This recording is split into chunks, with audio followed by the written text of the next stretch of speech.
Hey guys, I'm going to go over with you how to do your summative LEQ vocab quests.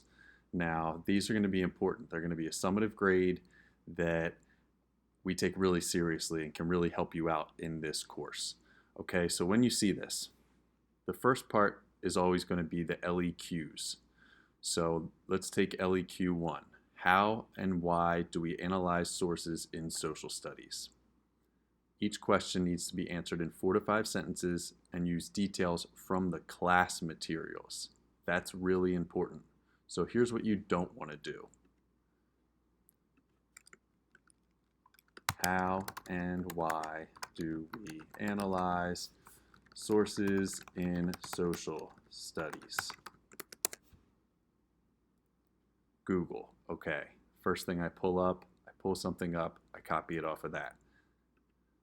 That's what you don't want to do. That is going to get you a 0 on the whole packet. And it's very obvious when you do that, okay? As we're grading these, we can see that it's not your original work and that it's coming from stuff that we didn't even talk about. So here's how you approach these. Go to Schoology. In the course, go to LEQ 1, How and Why Do We Analyze Sources in Social Studies? And then look at the materials that we've gone over. So we did a Pear Deck on this.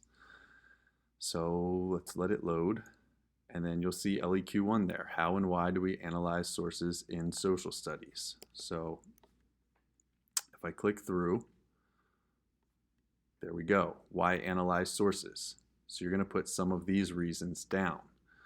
So we analyze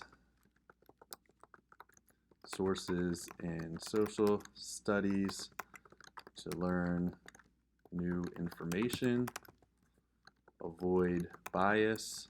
What else was on there? To study concepts in their historical context. Study concepts in their historical context and to learn about the lives of everyday people. Okay, so that gives me good information on how we analyze or why we analyze sources for these reasons. Now, I also need to go back and say, well, how do we analyze these sources? So I'm going to go to the same Pear Deck and I'm going to say, well, let's see. There's different types of sources. So for primary sources, I need to use SOAPs. For primary sources, we use SOAPs. We look for the speaker, the occasion, the audience, the purpose, and the significance of the source. All right, so you're giving me more information there. Then I still need to know more. So that's just primary sources. I'm going to come back and say, well, what do we do with secondary sources?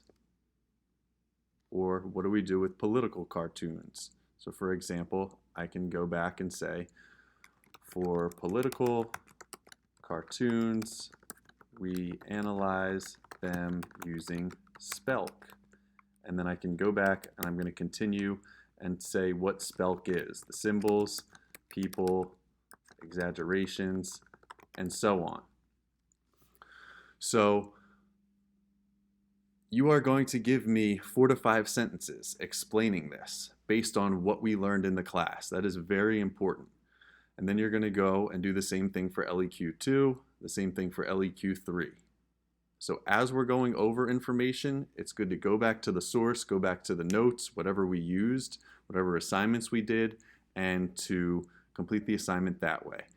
Now, when you go down to the vocabulary, I give you the definition, the word and the definition here. So a primary source is a document from the time period of study. What you need to tell me is, how does the vocabulary term connect to what you learned in class? And why is this important? So, if I go to my Pear Deck here and I look at primary sources, we see we used a picture of Bill Nye and Obama, and it helps us determine the speaker, the occasion, all of these things. And we see that primary sources are from the time period, and there's some examples of those. So what I'm going to put down in terms of how does it connect to what you learned in class, I can say primary sources are from the time period, and they include letters, pictures, and diary entries, or whatever. And then I can put, why is this term important?